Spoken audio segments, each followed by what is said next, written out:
What are the features of TCP?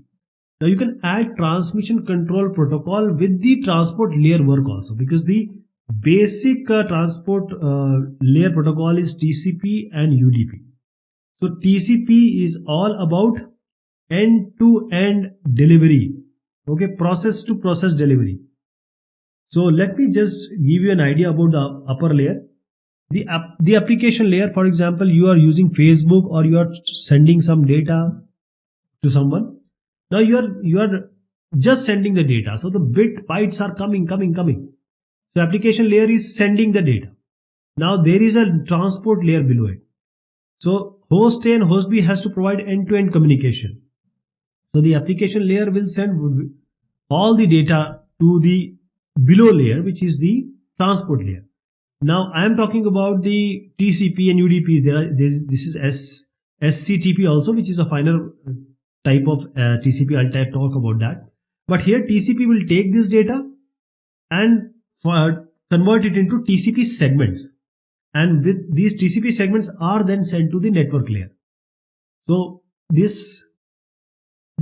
for example, HTTP will use TCP, and if your process is say some other DNS, it will use UDP. So now here the TCP is the sender and receiver. They start a conversation with a three hand shaking in TCP. So they will first make a connection. That is why we are calling it as a connection oriented.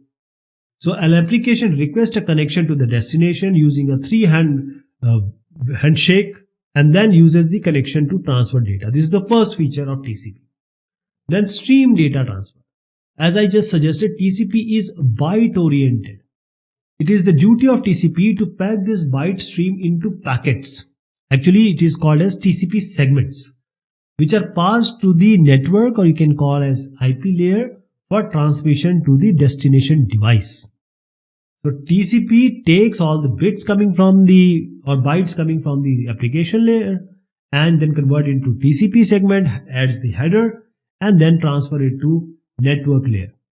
So it will make a TCP segment, and this is totally a byte stream. So this is the header of TCP. It can be 20 to 60 bytes, and it goes to network layer then. The important part of TCP is reliability. Reliability is achieved through acknowledgement and the retransmission. So if TCP segment has to get an acknowledgement. If you are not getting an acknowledgement, there will be retransmission. If some error is there, retransmission. It recovers data from the network layer if the data is damaged, duplicated, or corrupted. Point to point, end to end, process to process. TCP connection provides end-to-end delivery, that is from one point to another. That is the port from, see, in the header there are port numbers, source port number, destination port number. Source port number will be given by the operating system to you. And then on the destination port number, say for example you are using web or you are on internet accessing web page, the destination port number will be 80.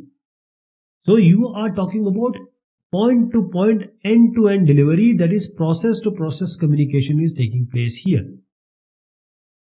Then we have the error and flow control. See, for flow control, there are various mechanisms. It uses the sliding window protocol and other protocols. The error for this, it uses the checksum. TCP uses checksum. In TCP, the checksum is mandatory. In UDP, it is not. So the sliding window protocol normally is used by TCP. So this is the sequence number, acknowledgement number. See, sequence number is 8000, acknowledgement is 8001. So acknowledgement is acknowledging that this sequence number, that is the first number of the byte, has been sent. Okay, thank you. But if this acknowledgement is not sent, there is a problem, retransmission. Error is checked by checksum. Checksum is header plus the data, that is the payload, plus a pseudo header. We combine them, create a hash number, and send it to the receiver. The receiver will match these numbers. If the numbers are not good, it will say, please retransmit. So flow control is all about sliding window protocol type of protocols like the window size. So there is a broadcast, there is a pre arrangement that this is my window size, this is my window size, this is my MSS, this is the segment.